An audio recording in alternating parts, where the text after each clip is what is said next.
शिकारपुर में आईजी सिंध रफ़त मुख्तार राजा जो ज़िले दौरो। डीआईजी लाड़काणो नासिर आफ्ताब ऐं SSP Shikarpur doctor Mohammad Imran Khan IG Sindh Rafat Mukhtar Raja जो इस्तक़बाल कयो।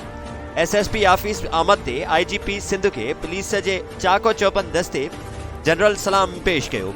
आईजीपी सिंध ॿियनि सीनियर ऑफिसरनि समेत यादगार शौदाए ते फातिहा ख़्वानी पिण कई।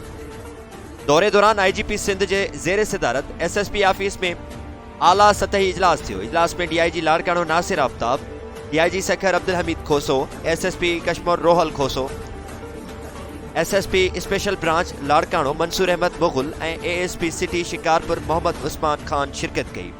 SSP Shikarpur doctor Mohammad Imran Khan IGP Sindh ज़िले शिकारपुर जे कच्चे ऐं अमन जे हवाले से ब्रीफिंग ॾिनी। शिकारपुर के कच्चे ऐं पक्के जे इलाइक़नि में जराइम पेशा माण्हुनि जे ख़िलाफ़ सख़्त कार्रवाई कई वेंदी। ऑपरेशन में पुलिस सां गॾोगॾु रेंजर्स भी हिस्सो वठंदी। इन सां गॾोगॾु कच्चे ऐं पक्के जे इलाइक़नि में ॾोहनि खां महफ़ूज़ बणायो वेंदो। कच्चे में अमन खे यकीनी बणायो वेंदो। आईजी सिंध जी ॻाल्हि ॿोल।